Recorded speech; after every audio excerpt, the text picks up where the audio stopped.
It's 8:30. Good morning, I'm Ian Crouch with Hunter News. A man is facing firearm and domestic violence charges after being arrested at Bullaroo. Police were called to a home in 4th Street yesterday where they allegedly found 2 rifles, ammunition and an improvised explosive device. Sergeant Dave Rose says the man is due to face court today. Police rescue operatives were contacted and attended the home to render the device safe. 36-year-old man was arrested at the premises and he was taken to Toronto Police Station where he was charged with intimidation ×2 and firearms offences. That man's been refused bail and he will appear at Newcastle Local Court later today. It's believed 3 armed robberies around the Hunter over the past 3 weeks may be linked. The Herald reports detectives are looking at possible connections between hold-ups at Henny Penny stores at Edgeworth and Wallsend and at Kangaroo Tent City and barbecues at East Maitland. All 3 involved a middle-aged suspect armed with a gun. A Senate inquiry into the Williamtown RAF base contamination will begin this week. The inquiry will start in Canberra on Thursday before heading to Williamtown on December 22, with the findings expected in February.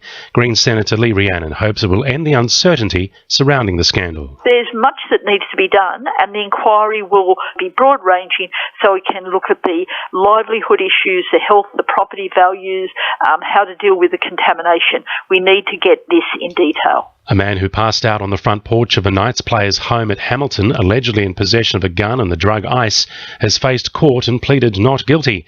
Jack Stockwell and his girlfriend were given a fright when they woke early yesterday to find 25-year-old Stephen Quinnell asleep in the fetal position with his head against their front door. The Herald reports his application for bail was rejected and is due to return to court in January. Union representatives are calling on the Premier to provide more information on bus and ferry privatisation plans for Newcastle during his visit today.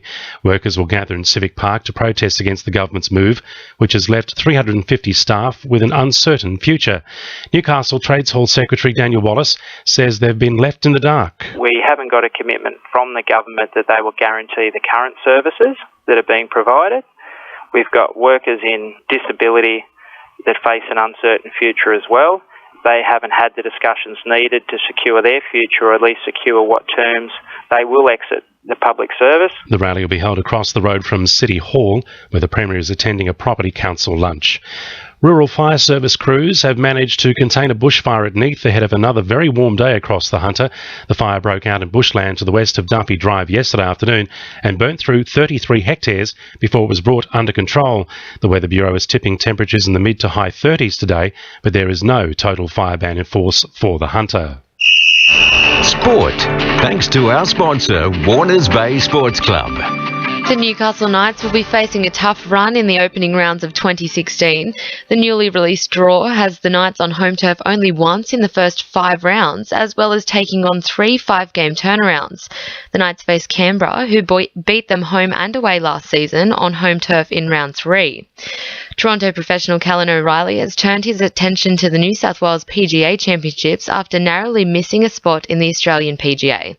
Riley shot 2 under 68 at Wynnum yesterday in a bid to qualify for the $1.75 million showcase, but it wasn't enough to secure one of the 3 remaining places.